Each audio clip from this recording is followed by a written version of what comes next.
மக்களே, welcome back to our channel. October மாதம் மழை சீசனு.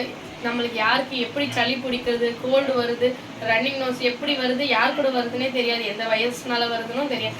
ஸோ அதெல்லாம் டப்புன்னு போகிறதுக்கு ஒரு செம்ம ரெசிபி ஒன்று கொண்டு வந்திருக்கோம். ஸோ வீடியோ ஃபுல்லாக பாருங்கள், ஸ்கிப் பண்ணாங்க. வாங்க வீடியோக்குள்ளே போகலாம்.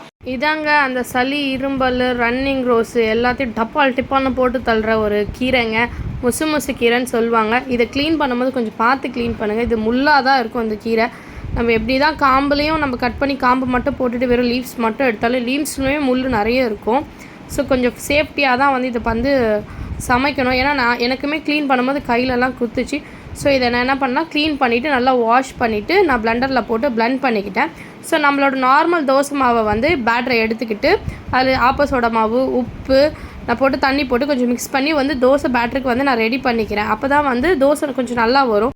ஸோ பேட்டர் ரெடி ஆனோன்னு நம்ம அரைச்சி வச்ச வந்து மொசு கீரையை வந்து நம்ம தண்ணி கன்சிஸ்டன்ஸில் தான் அரைச்சி வச்சுருப்போம், தண்ணி ஊற்றி. ஸோ அதை நல்லா கலந்துக்கோங்க. நீங்கள் கீரை ஃப்ளேவர் வந்து நிறைய இருக்கிற மாதிரி கலந்துக்கோங்க.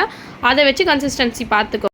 ஸோ அவ்வளோதான், பேட்டர் ரெடி ஆகிடுச்சு. ஸோ தவா ஆன் பண்ணி நான் வந்து தவா வச்சுட்டு கொஞ்சம் ஆயில் போட்டுட்டு ஆனியன் வச்சு தேய்ச்சிடேன், தோசை ஒட்டாமல் வரணுன்றதுக்காக. ஸோ தவா நல்லா சூடானோடனே நம்மளோட பேட்டரை வந்து ஊற்ற போகிறோம். ஸோ நான் வந்து தோசை ஊற்றிட்டு கீ போட்டுக்கிறேன். பாப்பாங்களுக்கு கொடுக்கறதுனால நான் கீ ஆட் பண்ணேன். உங்களுக்கு என்ன வேணுமோ அதை ஃப்ளேவர்ஃபுல்லாக நீங்கள் ஆட் பண்ணிக்கலாம். ஆயில் ஆட் பண்ணிக்கலாம், கோகனட் ஆயில் யூஸ் பண்ணிக்கலாம். பெரியவங்க கூட இதை சாப்பிடலாம். ஸோ அவங்களுக்குமே சளி, இருமல், கோல்டு, காஃபு, த்ராட் பெயின் எது இருந்தாலுமே சரி பண்ணிவிடும். ஸோ நான் கொஞ்சம் ஃப்ளேவர்ஃபுல்லாக இருக்கணும், கீ ப்ளஸ் கேரட்டும் ஆட் பண்ணேன், பாப்பாங்க ஹெல்த்தியாக கொடுக்கணுன்றதுக்காக. ஸோ நீங்கள் உங்களுக்கு பிடிச்ச வெஜிடபிள்ஸை ஏற்ற மாதிரி ஆட் பண்ணிக்கோங்க. ஸோ இதுதாங்க நமக்கு தோசையை வந்து டிபால்னு திருப்பி போட்டுடலாம். நல்லா 2 பக்கம் வேகிற அளவு பார்த்துக்கோங்க. ஏன்னா பச்சை வாசனையும் வந்துடக்கூடாது நமக்கு. அதே மாதிரி கிறிஸ்பினஸ் இல்லாமையும் இருந்துட்டால் பசங்க சாப்பிட மாட்டாங்க. ஸோ நான் 2 பக்கமே நல்லா வேக விடுறேன். 2 பக்கமே நான் கீ போட்டேன். உங்களுக்கு வேணால் பட்டர், ஆயில் எது வேணால் மாற்றிக்கும்.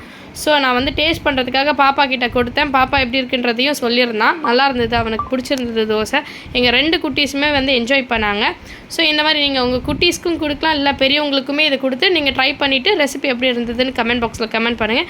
இந்த மாதிரி மோர் வீடியோஸ்க்கு இங்கே பேஜை மறக்காமல் லைக் பண்ணுங்கள், ஃபாலோ பண்ணுங்கள், சப்ஸ்கிரைப் பண்ணுங்கள். வேறு ஒரு வீடியோவில் சந்திக்கலாம். பாய்.